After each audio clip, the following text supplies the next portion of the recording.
Good morning, and thank you for being here. My name is Manuel Santamaria, and I'm with Battleborn Progress. I'll be kicking off today's press conference. We've gathered in Las Vegas because this federal shutdown, driven by congressional Republicans and backed by the Trump White House, isn't a DC talking point. It's a real hit to Nevada families. When ACA subsidies were held hostage, premiums and out-of-pocket costs go up. When the government shuts down, vital services stop, slow or stop. Food inspections, immigration courts, support that veterans earn through their service, and maintenance at national parks that anchor local jobs and support our already struggling tourist industry all suffer. Here's the bottom line. This isn't governing. It's a demolition. And Nevadans are the ones that are going to pay the price. This is a state that hosts military installations and where the federal government owns the majority of the land. We are very dependent on the federal government, and the effects of a shutdown are magnified here. Today, you'll hear from people closest to the impact, from Ask Me Local 4041, public employees who keep our state running, from AFGE, federal workers facing missed pay and mission disruption, from Nevada Conservation League about park closures, trash, delayed road repairs, and lost tourism revenue, from Nevada Voters Alliance of Nevada on how shutdowns widen gaps for indigenous communities, from Children's Advocacy Alliance on how kids and caregivers get squeezed by service interruptions, and then obviously from myself, starting off this press conference. So 2 quick notes before we begin. We'll keep the remarks a little tight, and then we'll take questions, and we'll have spokespeople in English and Spanish at the end. Just let us know, and we'll get somebody to speak with you. And that said, thank you for helping us inform the public. Let's hear first from Tara Carter, AFS CME Local 4041 member. Thank you. Hi, my name is Tara Carter. I'm a member of Ask Me Local 4041. I'm also a developmental support technician for the state of Nevada. As a developmental support technician, I've helped differently disabled individuals learn skills to be independent and to live independent lives so that they can reintegrate back into our communities. While this job can be challenging at times, it's also incredibly rewarding to know that I made a difference in countless Nevadans' lives all over. These individuals receive care at our facility because they have nowhere else to go. Our facility is the last chance for the people in our population to serve. And Medicaid plays a big part of that. They're the reason why we keep our doors open. We've already bracing for cuts to our budget as part of this new big beautiful plan, but now we're facing uncertainty of our work and the lives of the individuals that we work with this federal government shutdown. My story is just one of many. Without action, healthcare will be in crisis, and it will impact everyone as emergency times get longer. Healthcare workers faced with layoffs. Also, healthcare facilities' doors will close. Shutting down the government is harmful and unnecessary. Anti-workers politicians in Congress have chosen to put millions of lives at risk and allow healthcare premiums to skyrocket rather than help our American families. Once again, anti-worker extremists are showing how they will put tax cuts for millionaires, billionaires over the health and well-being of our communities. I am an AFSCME member. I will join with the community partners here today to call on Congress to fund the important public service that our most vulnerable communities need. Thank you. I will be bringing Linda Ward Smith of the American Federation of Government Employees.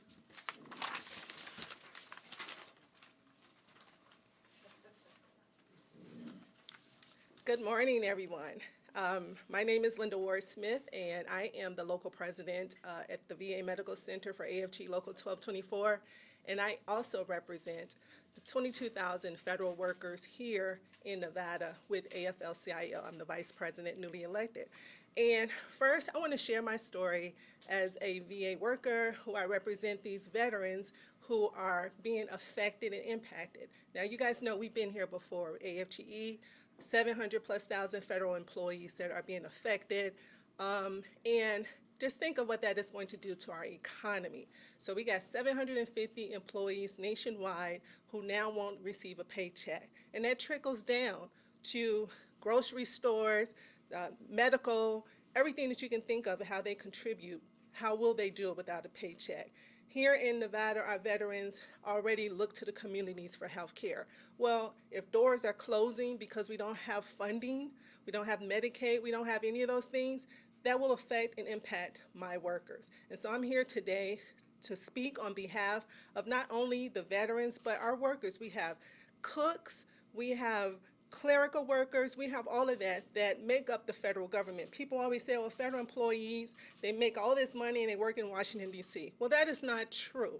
Many of my employees work here in Nevada, and they are tired of being political pawns for this administration.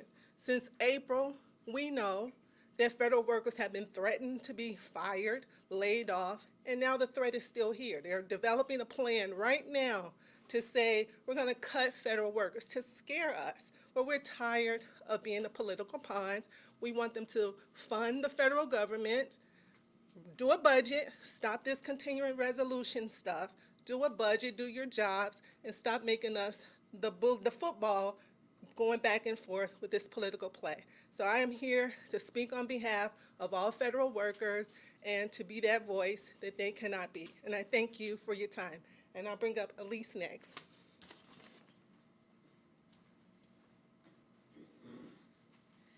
Good morning. I'm Elisa Caffaretta, the Executive Director of the Children's Advocacy Alliance. We are an independent nonprofit organization that focuses on the health, welfare, and school readiness of Nevada's children and families.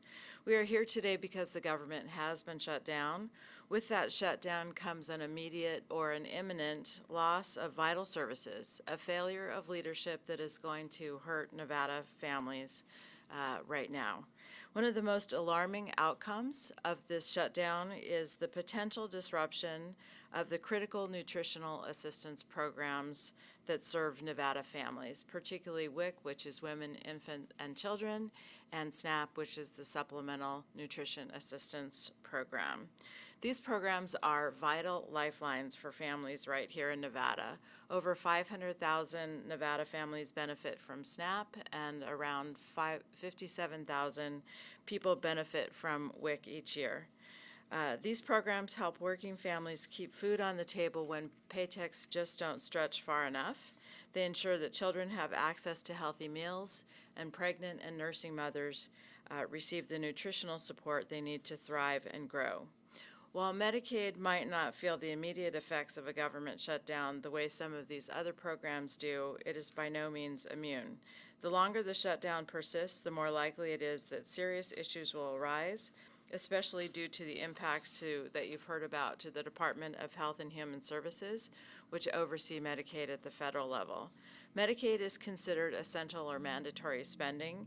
However, the infrastructure that supports the program, as you've heard, will also be impacted. This can result in slower responses to state inquiries, delayed updates to eligibility systems, and delayed payments to providers in many cases.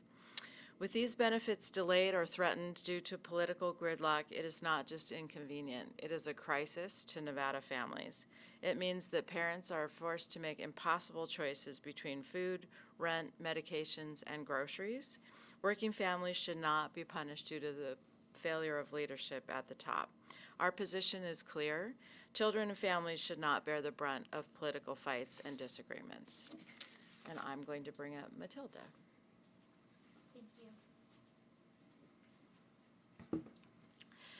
Good morning. For the friends who I have yet to meet yet, or for the folks who are watching on the live stream, my name is Matilda Guerrero Miller, and I serve as the Public Affairs Director for Native Voters Alliance Nevada. And most importantly, I am Kanaka Maoli. For the friends who don't know what that means I am Native Hawaiian.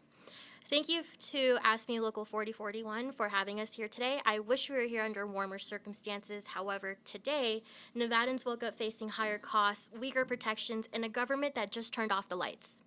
This shutdown isn't some abstract fight in Washington. It is a direct hit on families who are already stretched to the breaking point. Prices were already crushing us, protections were already thin, and this shutdown doesn't just add a new pain, it makes every existing struggle worse. I know how high the stakes are because my dad has lived through it. My dad is finally in remission after a brutal fight with an aggressive, fast-growing cancer.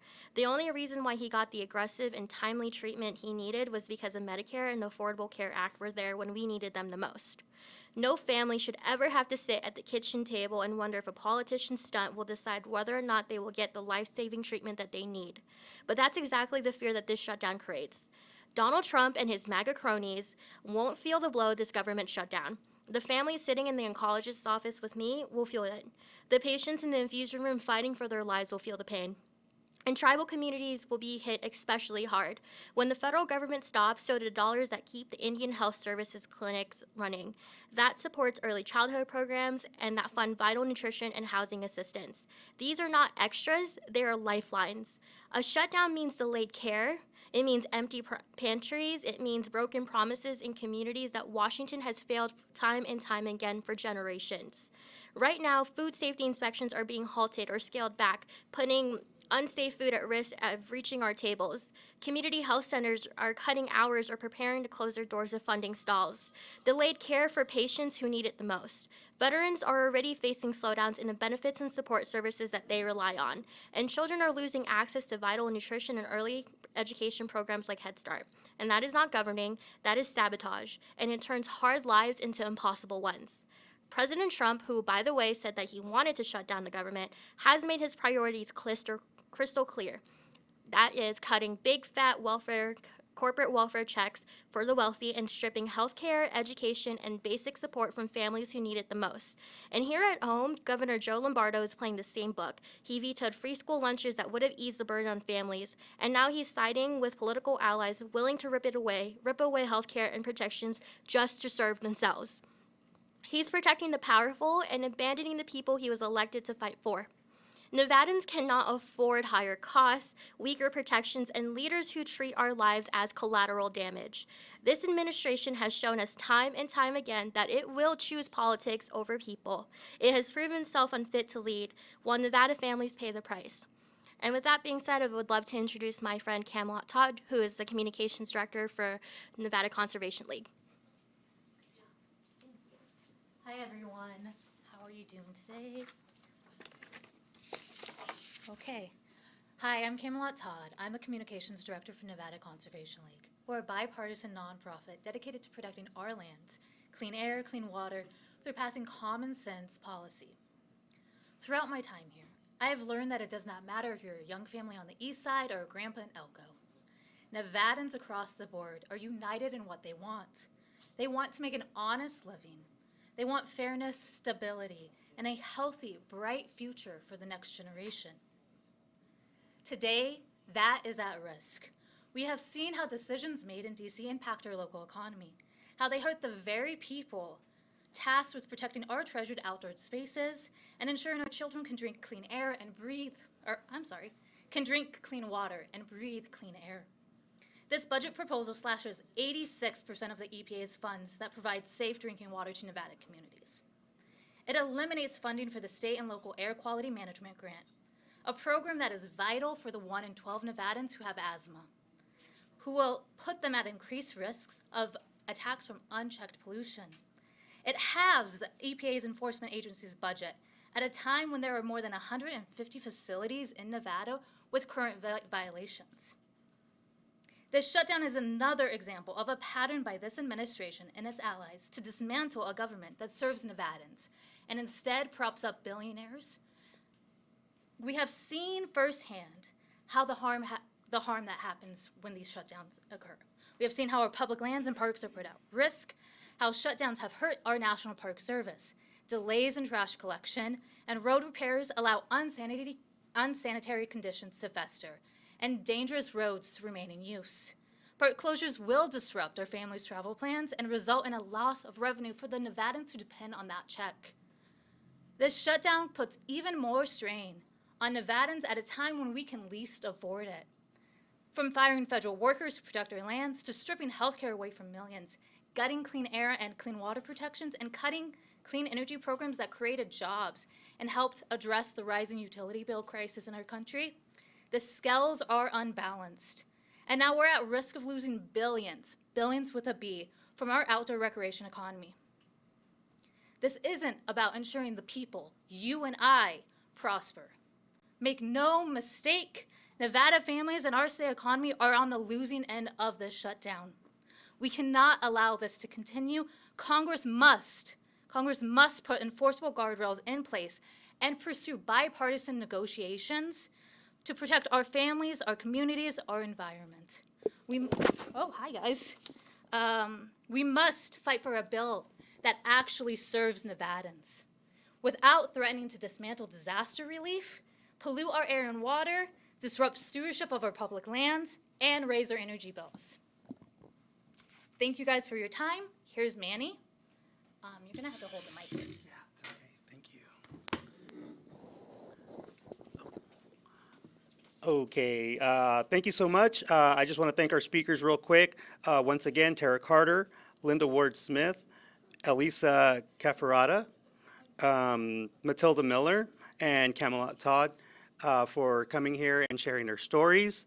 I also do want to thank the Nevada delegation in Congress that has held the line and stood up for the benefits and everybody of all Nevadans here.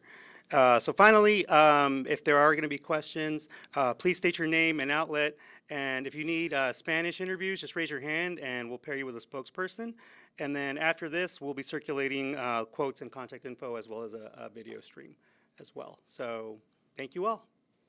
Yeah, were you guys aware that Cortez Masto was going to vote with Republicans to keep the government open, and do you agree with your vote?